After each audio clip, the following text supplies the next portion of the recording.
Right, sounds good. Well, thank you folks for joining us today. This is session 2 in this series. My name is June Klein Bacon, and my pronouns are she and her. I am a project manager with the Brain Injury Alliance of Iowa. I've got about 20 years of experience in the field of human services, disability services, and over 8 years of that with the Brain Injury Alliance. I want to, of course, thank the different organizers that came together to put this on for you, and definitely thank Diane for allowing me to join her today. I would just, as a reminder, this session is being recorded and would ask that you mute yourselves. And if you called in and need to unmute to ask questions, feel free to let us know or to share comments as needed. And you should have heard that the session is being recorded. The sessions that are recorded will be uploaded on both the Coalition and BIA's YouTube channels, as well as being sent out with presentation materials.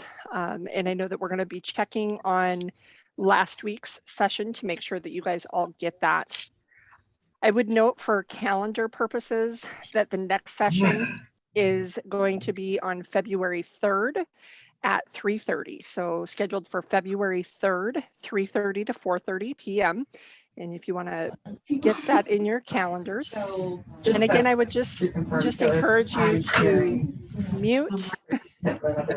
I think Misty is also going to try to help us. And let's say sure that folks are muted. Sorry about that, folks. So I do just want to thank you thank you all for joining us today to speak about, Diane's got some content that she's going to share, but I'm also going to speak just briefly on considering adult brain injury screening implementation for your practice or your organization. I will note that we are going to be highlighting the adult brain injury screening tool that's been endorsed by the Department of Public Health here in Iowa, as well as the Governor Advisory Council on Brain Injuries. We have a modified tool out of Ohio State University, and I say we in the collective here in Iowa worked with the author, Dr. John Corrigan, to modify it for Iowa's needs. And I would also note, depending on your setting, your practice, or your organization, there is also a pediatric screening tool. If that's something that you need to consider, I definitely can get some information out to you on that as well. The screening tool that I'll be talking about today has been normed for individuals 13 years of age and older. I am going to go into just some brief stats. I think that it just kind of sets up, again, the reason why we might consider brain injury screening. And so we just have a brief introduction here on some statistics, but also would note that Diane has definitely shared some of this information already. If you were a part of last week's or a couple weeks ago, the great presentation that was held then. And I also know that she'll be going into some of these stats and scenarios more in depth in her coming presentations. So if we could just take a moment to remind ourselves of the numbers of individuals that experience brain injury here in Iowa. Approximately 3,100 Iowans are hospitalized annually just for traumatic brain injury. And we know that nearly 24,000 are treated and released from the ER on an annual basis. Here in Iowa, to put some things into perspective in terms of who's accessing services or who might not be accessing services, as of 2021, there is a cap of about, the exact number actually is 1,580 people that are able to access the Medicaid home and community-based brain injury waiver program. And we have approximately 100,000 Iowans living with long-term disability as a result of an acquired brain injury. So when you're thinking about who is it that has a brain injury, who are we serving that might have a brain injury, if as I go through and kind of talk about some of these numbers and why you might consider screening for brain injury, I think it's pretty important to understand that there's lots of people that are trying to figure out how to work, how to live, how to play in their communities with brain injury. Um, when we think about undiagnosed or untreated brain injury, this absolutely can result in individuals being labeled as non-compliant, can certainly exacerbate health or even social inequities, while making it more difficult to engage in services. Challenges that we might see include things like attending to tasks or responsibilities, following procedures, navigating instructions, let alone complex instructions. And I know Diane touched on some of this last week. So kind of understanding those functions can be really helpful when we are thinking about, and I apologize, I'm looking away from my screen because I'm just checking to mute a few more folks. Again, if you're joining us, if you could mute, that would be really helpful. So as we think about, again, kind of physical, cognitive, or neurobehavioral challenges that a person with brain injury might experience, I would encourage you through these sessions that you have the opportunity to engage in to start thinking about what skills do you require of the clients that you're serving, of the people that you are serving. What skill must they possess to be successful with a given treatment plan or service plan? And what accommodations might you apply without hesitation, say for a physical disability that might be more easily understood? If we think about service planning with brain injury in mind, we can start to layer in kind of an understanding of functional changes and challenges that might be there. And we do have a variety of materials on our website that we can certainly share with you or link our resources page into the chat. I'll probably do that when I'm done speaking here. So as we start to understand, and again, these are just some high level notations about some stats that I'd like to hopefully grab your attention in terms of thinking about implementing screening for brain injury. Um, Identifying brain injury as a possible layer of a person's experience and engagement with different service lines can really add another layer to person-centered experiences and person-centered service planning. We know that among other physical and cognitive impacts that brain injury can have, brain injury can create a risk for problem behaviors. And we know that while we can look to the data that Diane has shared and that I shared in terms of hospitalizations for brain injury, we know that about 42% of people who indicate that they've had a traumatic brain injury, as defined by the CDC, don't even seek medical attention. Okay, so I would encourage you to kind of think about that. We have a list here of different life experiences and even different systems that people may engage with that have higher rates of brain injury than just what we see in the general population. We know that there's higher prevalence rates in the 30 to 50% of people that have mental health conditions also have sustained a brain injury.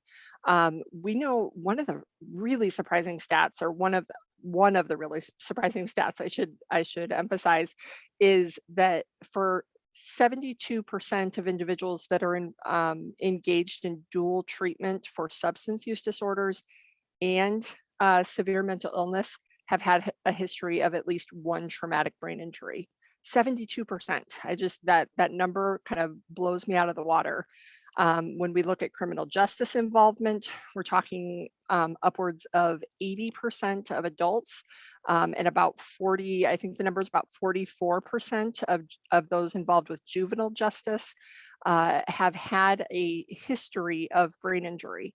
And so again, as you hear some of those just brief stats, I'm working just to reinforce the importance and understanding of how the layer of understanding brain injury or screening for brain injury in the very important work that you're already doing can really uncover some additional layers about the people that we're collectively serving. And so we frequently want to make sure that as we get into what the screening looks like, this is not a diagnostic test. It is a screening for brain injury. It does not indicate an absence for brain injury or a diagnosis for brain injury, but is really meant to assess for a person's exposure to brain injury. So, as we seek to really infuse brain injury screening as a part of everyday practice, there are really three questions that organizations or you as a professional may want to consider. So, first, when do you implement screening?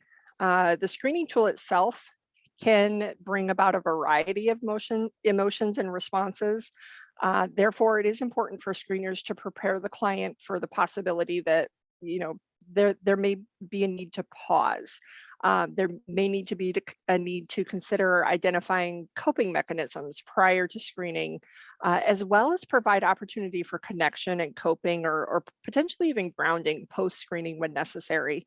And I will share probably the two areas that significant emotion may be brought up is when we're talking about intimate partner violence, as well as overdose situations with substance use disorder. But we know from the work that we do at the Brain Injury Alliance of Iowa that just talking about brain injury can be emotional for some folks, whether that be family members or the individual themselves that has sustained brain injury.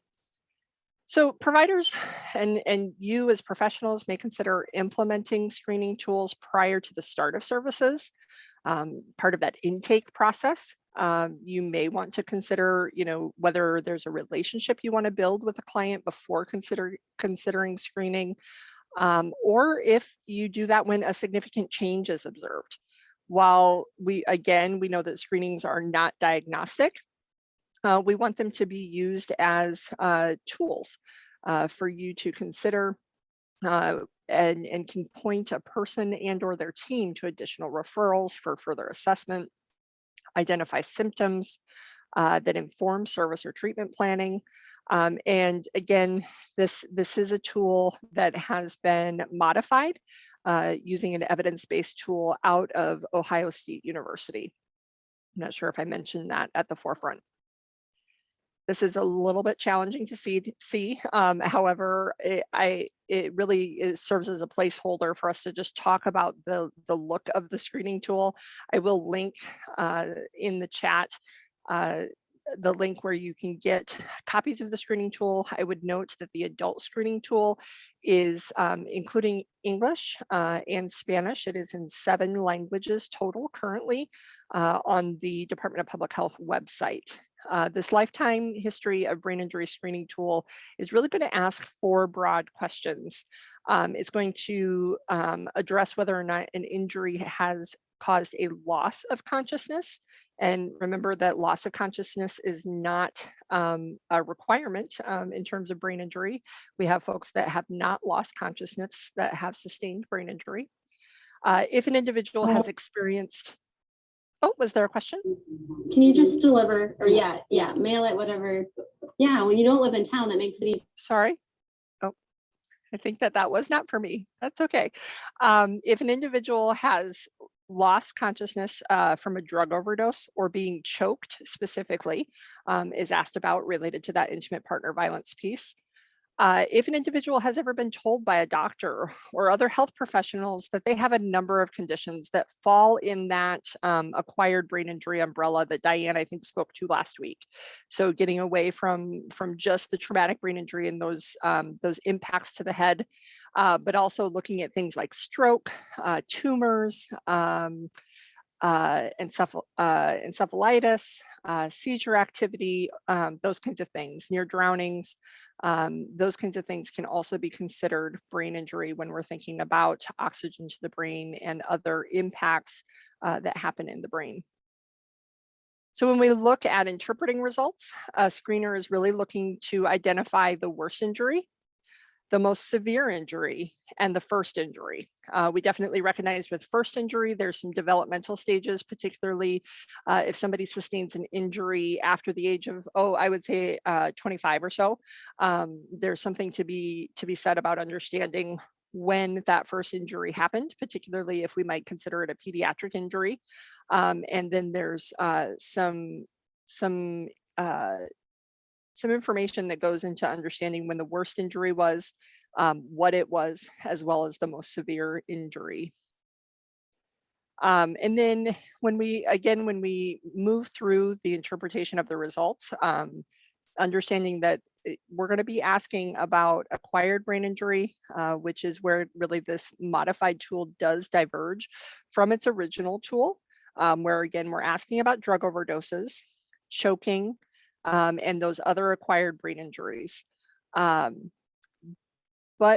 again, when we look at this list, people may not label these as brain injuries. The respondent may not understand that stroke is also brain injury, that an overdose may have caused a brain injury. When we're talking about situations where they may have gone with a lack of oxygen to their brain, those are situations that brain injury may be part of their profile.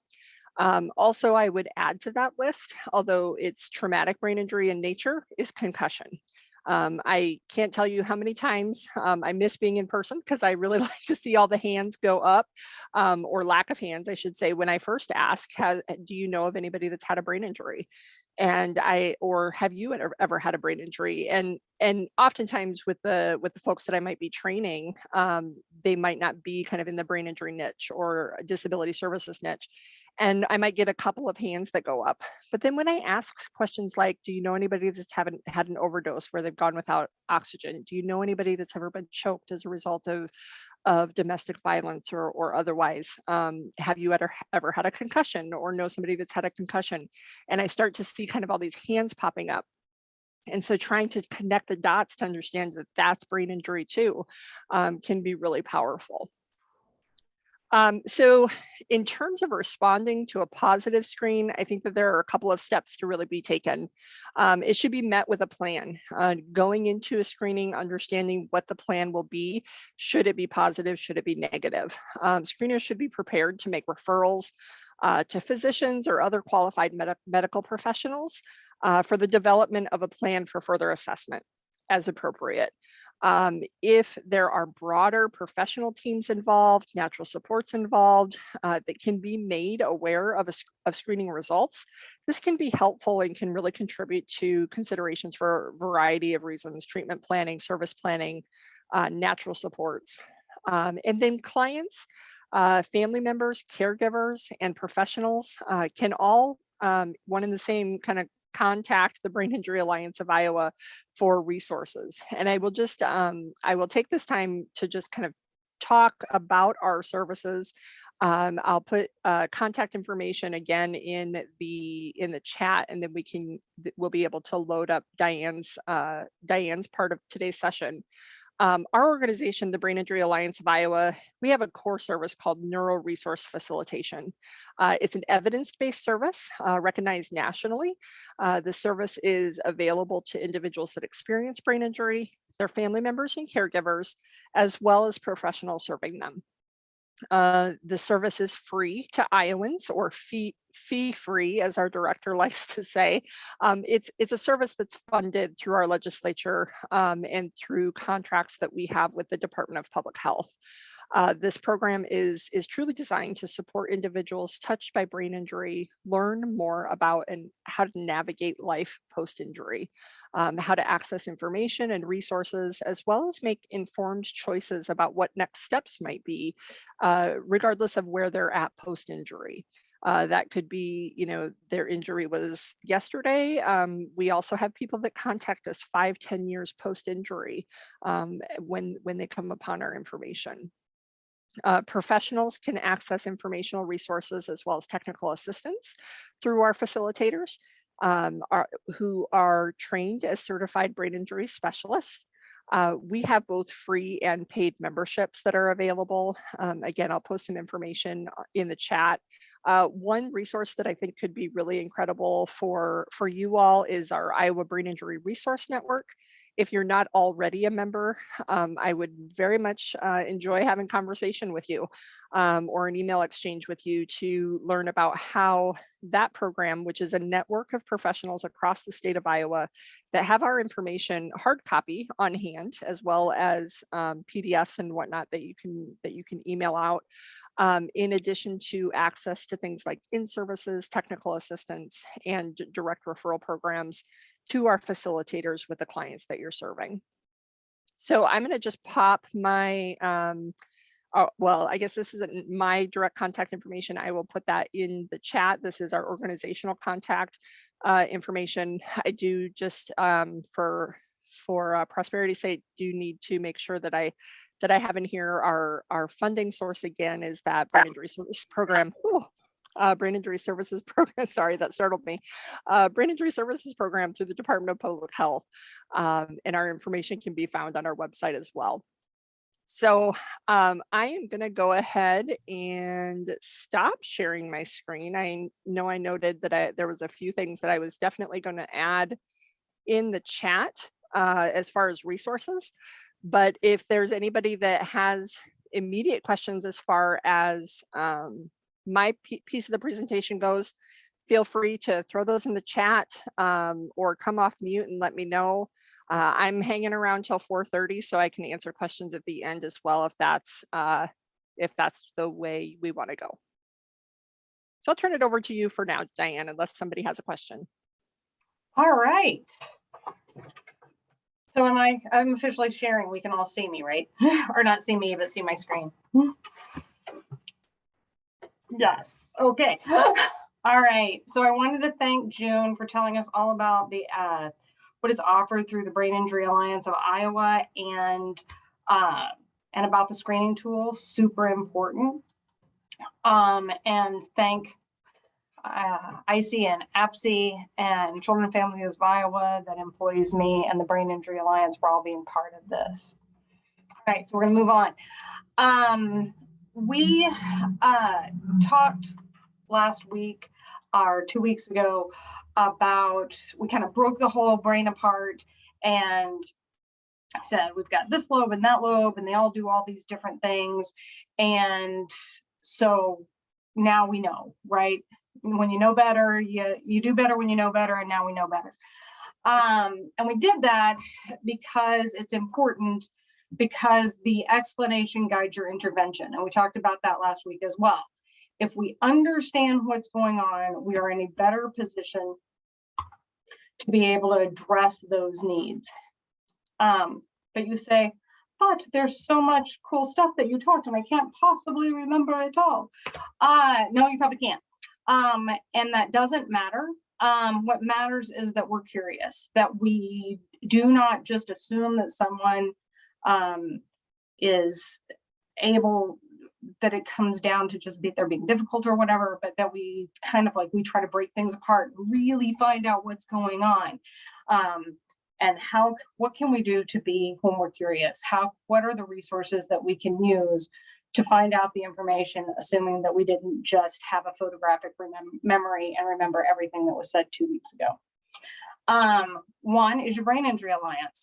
June did a fabulous job. You guys got an idea of how much information that they have.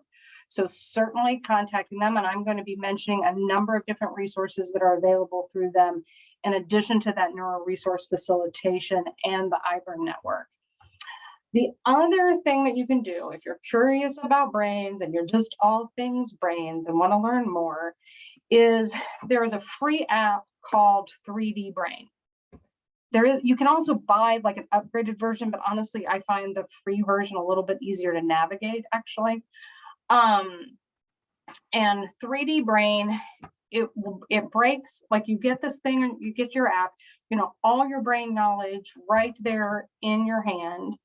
And then you can look up, it has all the different segments, like all the different lobes that we talked about 2 weeks ago. And then it also has like a case study. So it'll say if something went wrong with XYZ part of the brain, what would you see? What would happen? And you can really get an idea of how that functions. Super, super helpful. All your brain, all your neuro knowledge right there in the palm of your hand, right? So this is a list that I found in some professional place about all the common neurobehavioral changes after brain injury. The brain does what? What? We're not in person. You guys aren't yelling at. The brain does everything. It does all of the things. And so basically everything you hurt your toe, you don't actually feel that in your toe, you feel that in your brain. It feels like you feel it in your toe. Actually, your brain is telling you that there's pain. Everything happens in the brain. You move your arm, it happens in your brain. You catch a ball, it happens in your brain. You have an emotional outburst, it happens in your brain, right? So I talked last week about my friend Becky, awesome human being, who experienced a brainstem cavernoma, which means that all the little capillaries in her brain kind of twisted up with each other and it started to bleed out. And Becky, being Becky, who is, I think I mentioned, most beautiful in her class, also a merit scholar, was my roommate, just massive human being who was amazing. So when Becky experienced a brain injury, she created her own deficits list. And sent this to all of her friends and family so that they would understand what was going on with her. And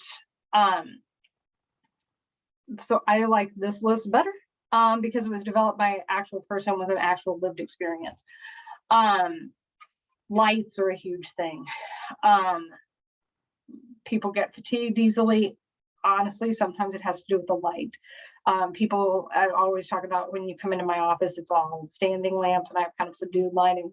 That's for a reason. Everything. One of the things that when I was visiting her at one point, her ability to regulate her body temperature was really bad. So she would it looked like she was fidgeting, but it was really that she was just walking from room to room, trying to figure out how to get comfortable temperature wise. So this is a long, exhaustive list. So 100% it can be all things. That said, when you're working with someone with brain injury everything can be the brain injury and not all the things are the brain injury, right? That's a way of saying it. So today we're going to walk through a case study and we're going to take lots of commercial breaks as I tell the story of Bob Brainy, the barista. And talk about different resources. I know that there is someone on this webinar who actually knows Bob Brainy as well as I do. And yeah, that's not really his name. He just happened to have Brainy as his name. But Bob was, so if Marcia, if you want to pop on at any point and say anything about Bob, feel free. Bob was a bartender in a major restaurant chain prior to his injury. And not just a bartender, he was the person who set up, like he would go into a town when they were going to open up one of these big restaurants in a chain, and he would set up the bar, he would train all the people for the bar. He has a lot of customer service experience. He has amazing, like just front of house customer experience, like making people feel welcome, chats people up, right? He was great at all that. But he experienced a brain injury. I met him about 2 years post brain injury after he'd done all the rehab stuff. So he'd gone on with life. And I like to remind people, the people who have brain injuries, they've learned to walk, they've learned to talk, they've learned to use a spoon, they've learned to put on their clothes. Not everyone who has a brain injury has to relearn everything. But at least a good number of the people that I have served have been in a situation where they did extensive rehab to regain all these skills. So by the time he comes to me, he's done all this rehab, he's accomplished all these things. Congratulations, Bob, for still being alive. And thinks he's ready to go back to work. And at first, when he's ready to go back to work, he's like, oh yeah, I'm totally ready to go back to work. Let's go. Gonna run another restaurant thing. And anybody who's ever been around me when we start to have those initial conversations will have heard my analogy of we don't prepare to run a marathon by running a marathon. And if you did, this would be the situation you might find yourself in. When we start out slow, maybe I would probably have to run a fourth of a mile, and then I'd have to run, I don't run, but I would run some, and then I would run a little bit more and a little bit more. until I got up and was able to run that full marathon. And that's what it's like in doing a thing that we call building work hardness to go back to work. So we want to slowly build so that we're not, if we jump too far ahead, we're going to get into so much frustration that we're for sure going to have problems. So we want to do the training and then we want to do the working, right? So once we kind of done that, the next thing that we did was I went and observed Bob at On With Life. He was still doing outpatient treatment. And for those of you who are not in the area and maybe don't know, On With Life does post-acute rehab here in the greater Des Moines area in Ankeny. And he was in outpatient at the time. So I had the opportunity to go meet with him and his occupational therapist. I bring that up because anytime you have the opportunity to work as part of that rehab team with the OT, the speech therapist, the physical therapist, if you have the opportunity to work with them and learn from what their skill sets are and learn from what they've learned about the person, this is great. If you can't do that, if you can get those OT, PT speech notes from anybody who has been in either inpatient or outpatient therapies, you are going to learn so much from that, and you're going to learn so much about the approach that that person takes with their particular skill set and their particular clinical knowledge. Hugely helpful. So I got the opportunity to go to the OT appointment. The OT assignment that day was to work on putting together a desk, like an IKEA kind of desk, one of those desks that you put together. Do miss being in front of people, because then I could say, how many people have been frustrated by trying to put together one of these pieces of furniture? And all of you would say yes, because it is frustrating. Bob started to put together the furniture. They broke the pieces apart. They broke the sections of the instructions apart, and then they just provided what he needed for each set, which is, we all kind of know that when you're working with somebody in this situation. Bob got frustrated when he was trying to put the pins into, you know how like the little penny things fit inside, and then you put that together and that makes the desk. And he got frustrated and he slammed this thing. Magically, because I don't know, the IKEA furniture gods were on his side and all the pegs fit into the little holes, but I was looking at it and it's amazing that they didn't all break. This gives us important information before we even go into looking at employment. I know that when Bob gets frustrated or when something doesn't happen easily, that Bob has a tendency to force things. This happened just the other day. Bob had bought a new ring. He was trying to put the ring on. It wasn't going on, and he shoved it really hard onto his hand and ended up in the emergency room, and they ended up having to cut it off. So one of the things that we're working on constantly is how can we stop ourselves before we get into the situation where we're slamming things. We'll get to that again in a little bit and talk about how we're addressing that. The next thing that we did was we went into do transportation training. And in transportation training, we worked with Catlin. If you guys are in the area, you know about Catlin, have maybe met him. We worked with Catlin to do a transportation training. Now, instead of just, I did do individual transportation training with Bob, but the other thing that I did was I organized this event for Bob to come to where we could do transportation in a group setting. That was intentional. When I'm doing prep work with somebody, I'm going to give you a bunch of different ideas about how to do this in your communities. But when I'm doing like all that kind of like pre get the job work, a lot of times I'm going to be trying to see if I can find a group situation for them to do that, or even a non-disability, like something that's open to the general public, and this person can do it in a general public setting or with other people. That's because I'm not just, anytime I'm working with Bob or anybody else, I'm not just trying to work on that skill that we're building. I'm also working on frustration tolerance, on appropriate social interactions, on all of these things. And they're easier it's easier to be able to keep working on that in a group setting than it is if you're always one-on-one with that person in that prep work stage. Then when you're in with other people at the job site, it's not going to be as easy. So as much as possible, trying to find those group areas. Another way, if you're doing employment work, that you can put people in a group setting, and I know group setting in this post-pandemic age is a terrible word. I'm going to get into that in a minute. But I actually used to be employed by the Iowa workforce. And that's where I got to learn about all the great things that they offer as far as resume building classes, soft skill classes. They have classes on interviewing. They have all these workshops that you can do, and that is a great way if you're going to work on a resume. Maybe instead of working with the person individually or in a disability related setting, maybe being able to work in those Iowa Works workshops so that you're doing it in a general population setting.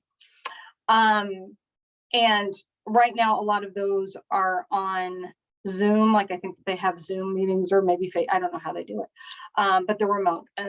And you know, that's okay. I mean, it's terrible, but it's also okay in the sense that our world is a lot of these kinds of situations that we're in right now and not face to face.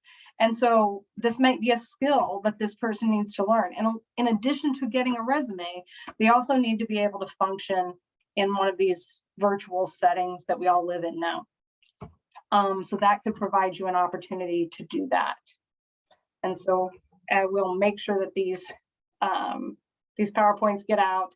And then you'll have this link and you can look and see in your area. I will say it's not the world's easiest website to navigate. So if you struggle with it, you might want to just call your local Iowa Works office and figure out what they have to offer. Okay. Commercial interruption about the COVID.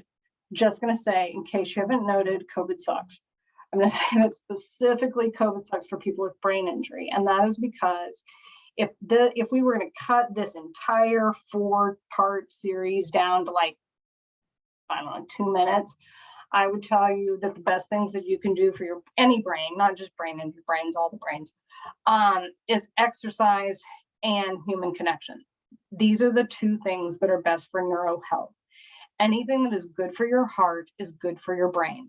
That includes exercise, particularly for some reason, HIIT training. That's a whole different presentation. I happen to be into yoga. We'll talk about that in a different session.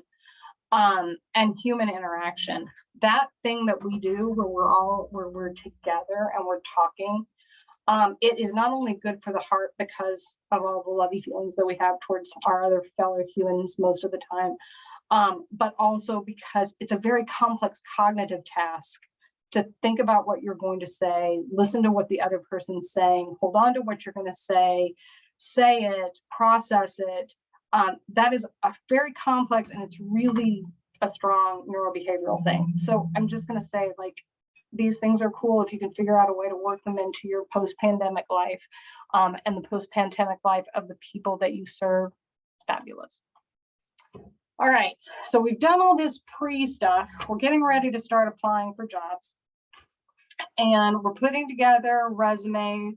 And I'm going to say this about this. This is a particular statement that we used in Bob's resume to address both the employment gap and also to give the employer a little heads up that something had happened. Whether or not you're going out and doing like job development, where you're actually going out to talk to the employers about people, or whether or not you're doing it in applications and resumes, what I have found most effective, I'm going to say there's a lot of different ways that you can approach this.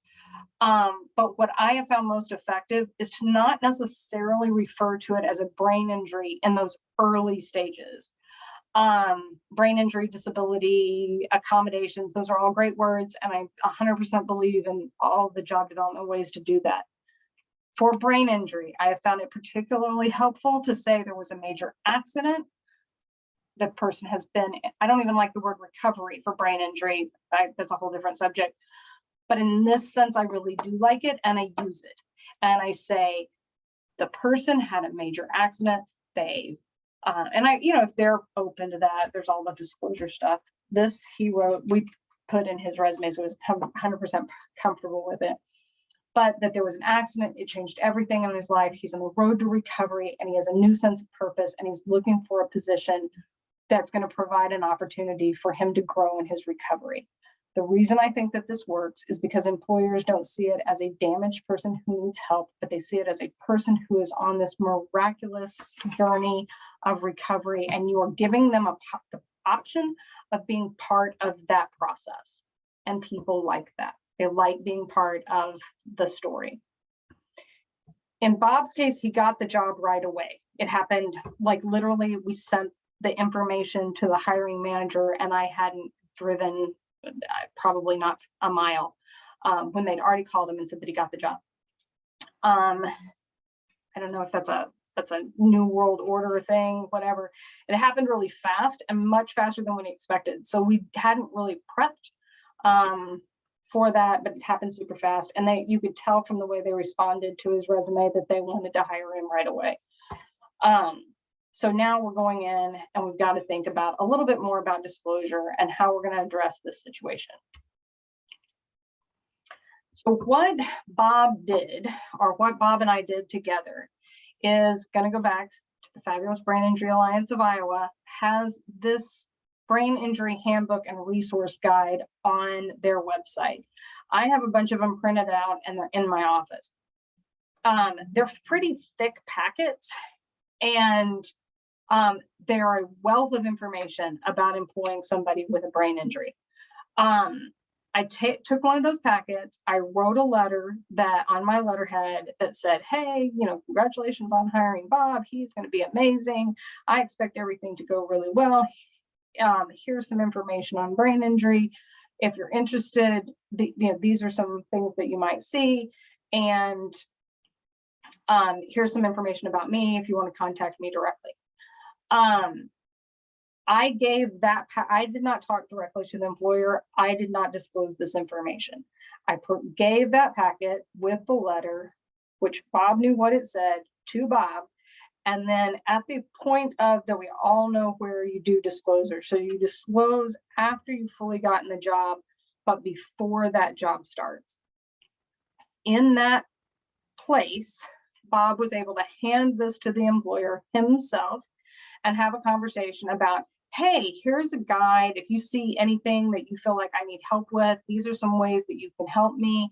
And here's a person that you can contact if you need even additional assistance that can help me be the best employee that I can be here, right? I like this approach because it empowers the person to be they're doing all the disclosing, they're doing all the talking, they're doing the advocating. And by providing this information to the employer, you're putting yourself in a situation where you're automatically building those natural supports that are going to be utilized by the employer, and building it up. So you've got full-fledged moving for success all the way forward. In that guide, you will see that there's accommodations for different things. So it'll say like difficulty remembering things. Might say something about aggression. There's all different kinds of like symptomologies of brain injury. And then it'll give you the signs. So like difficulty remembering. What's a sign that they're having difficulty remembering? They're unable to remember tasks from day to day. They're unable to remember new information. And here's what to do. Because they had that information and could kind of look through it, right? They immediately had, so the place that he got employed is an upscale hotel that has a coffee bar. And they were able to come up with there's one other barista that works there. It's a good job choice just because it's similar to the job that he did before. In the sense that it strengths. And also it's a kind of slow moving environment. It's more upscale. It's not meant to be super fast paced. It's meant to be an experiential kind of thing. The other barista created a book complete with like slide in paper and checklists and a white marker, so that Bob could learn all the various tasks that were involved with this job. For more resources for accommodations, obviously you can always contact the Jan network. Let's see if I can find this other thing. Okay. I am not doing this. This is not working. Okay, that's fine. I'm not going to try to do that. You can always contact the Jan network, but there's also a site at the Brain Injury Alliance. Again, I'm bringing them up. The Brain Injury Alliance has this thing called the accommodation tip sheets, and you can see right here where the tip sheet is. Okay, I'm gonna see if I can. Okay, I do have to kind of bounce out of this for a second. Okay. Because I do really want to take you guys to this. I'm just having trouble finding it on here. Google, here we go. Okay, can you guys see this now? Nobody's talking to me. But this is the accommodation tip sheets for the brain injury that the Brain Injury Alliance offers. What's super cool about these is that you can look at something like emotional dysregulation, and you've got a full tip sheet that's going to say what it is, what to look for, that's going to show you that it's happening, and all the accommodations that you can use in order to help that person. There's so many of them, and they really like make it easily digestible. So whether or not you're utilizing that with the person served, or whether or not you're utilizing that with the employer, I just think it's a great way to be able to find really digestible information that's going to help that person know what those accommodations are. And you know, these are great examples of mindfulness, things that you can do in the minute. Super, super helpful. Within the first day that Bob had, or first 2 days that Bob was working in this environment, he made an inappropriate comment to someone. That's going to happen. If you work in brain injury, people are going to say inappropriate things. If you find yourself in that situation, correct without blaming. So the idea is you're going to say, that's inappropriate. This is the kind of thing. And it's a pretty good idea to make a list. This is the list that we have with Bob about what we're not going to talk about. I will say, be consistent, be universal, and be all the time, particularly in the area of foul language. I have multiple times, so many times, had to say to somebody, we're just going to have to not use foul language at all, not on the basketball court, not with your brothers, not anywhere for a while we're trying to interview for a job. And the reason that we have to do that is because when you have a brain injury, there's a different, you don't know how to make not everybody, but it's very common that somebody doesn't understand how to have behavior in one scenario and not have it in another. And when you think about it, the fact that any of us can do that is amazing. Like, this is one of those areas where brain injury is fascinating, because when you see it go wrong, you're amazed that it ever goes right. People sometimes with brain injury are going to have a hard time with generalization and discrimination. Generalization is the idea that I can look at two similar situations and be able to tell that even though those things are slightly different, they actually are I'm going to interact with them the same way. So you see the cat, you see the two fish, right? Discrimination is, even though these things look alike, I'm going to interact with them in very different ways. So if you think about a church service and a rock concert are very similar, if you were just to look, right? But if you were to, you act very differently in a church service than you do in a rock concert, because there's different expectations for behavior. You have to be able to know when to use generalization and when to use discrimination, because that can be a problem. It's an executive function problem that can create issues. to avoid people dropping F-bombs in their interview, and I mean that really literally, we will just stop using that word altogether, and we'll work with those natural supports. Telling someone not to cuss in an interview, but not telling them to try to universalize that experience while they're preparing for the interview, my experience just doesn't work. Okay, we have about 10 minutes. I'm going to tell you a little bit about the chocolate syrup incident of 2021, and kind of approaching that. And then we're going to have to pause for the next session. And I get to do something I've never done, cliffhanger. If you guys return in the next couple of weeks, we can talk about escape rooms and some other kind of interesting things. So the chocolate syrup incident of 2021 was when Bob was pouring the chocolate syrup into the coffee mug. The little cap, the whole cap that the spout would be on, popped off, and chocolate syrup spilled all over the floor. Things were going pretty well with the job until then. But when the chocolate syrup spilled, a couple of things happen to Bob when he gets really frustrated. One, he stops being able to use, it's not that he can't find language, it's like it's the motor skill portion of his brain that starts to struggle, and he can't really talk. And he started to shake. He was visibly upset. He was a little bit cursing. Then he stood up and kind of said, he said in front of the whole room, including somebody who was there from corporate, "Don't worry, I'm not going to kill anybody." This was enough for them to say, we might want to concentrate on that job coaching a little bit. That's one of the unfortunate things about job coaching people with brain injuries, is that it's not that they're going to have consistent behavior that's problematic.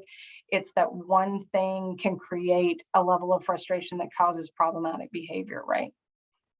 So when we go in to do this extra job coaching, there's these pinwheels that are on that are one of the things that are served, and someone comes up and orders a pinwheel, and Bob comes in over the top of the pinwheel with the tongs, and the pinwheel's too big for the tongs, so he just keeps jabbing at it instead of coming under it. And so then Bob and I started having these conversations about, and so we started talking about how that's the person, it all worked out. The person who was getting the pinwheel helped Bob kind of work these things out, work it out, and the guy got his pinwheel, and all was good with the world. But then we started having conversations about how if we don't step back and change our strategy, that can lead to increased frustration. So Bob and I refer to this as a pinwheel to chocolate syrup situation. We want to tackle those pinwheel situations so that we have the skill set to deal with the chocolate syrup situations, right? Particularly with both of these, but particularly the pinwheel thing, this has to do with the shift in cognitive strategies. So if you look at this picture, you can tell that this person is standing way too close to this wall to be able to see that you can walk around it.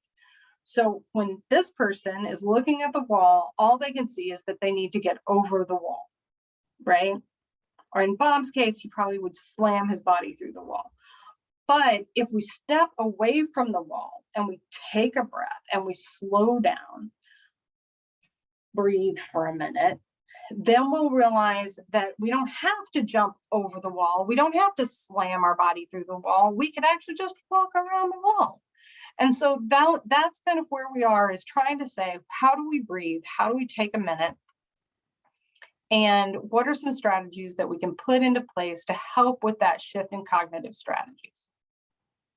Here is a whole list of the things that we are working on to shift those cognitive strategies. So this is a cliffhanger, I think, because we have about 6 minutes. I can carry on unless somebody has a question. I mean, I can carry on for the next 4 minutes unless somebody has a very specific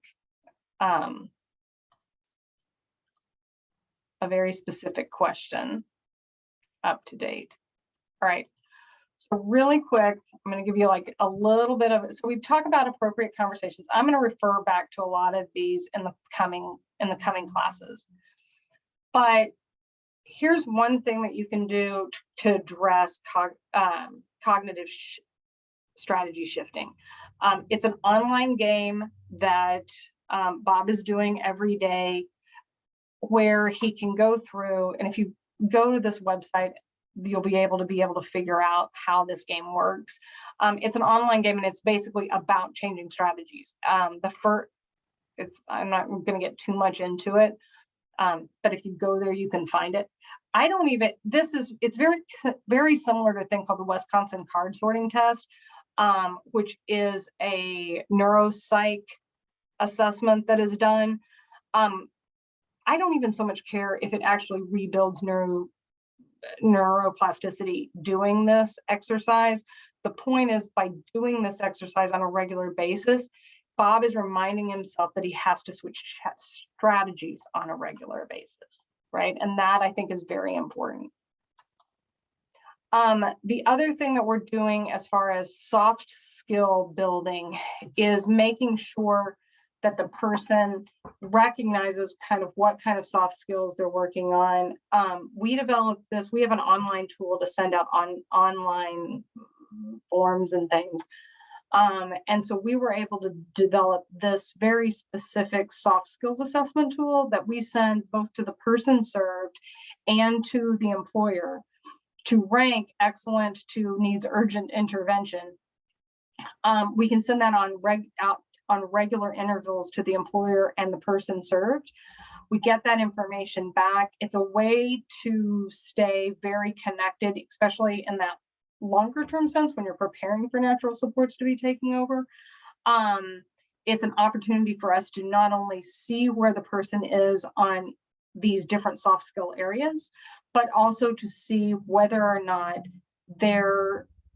they and their employer see those soft skills the same. So it's a way to sort of measure insight and also the general soft skills.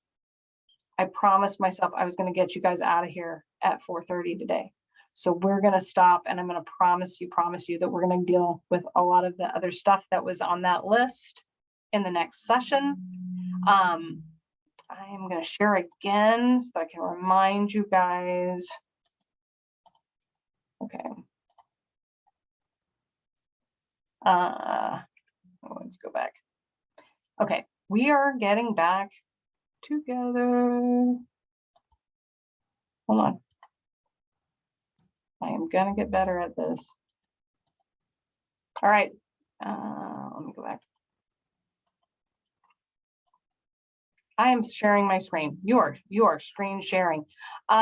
We are coming back together on February 3rd. Lots of fun stuff to still talk about.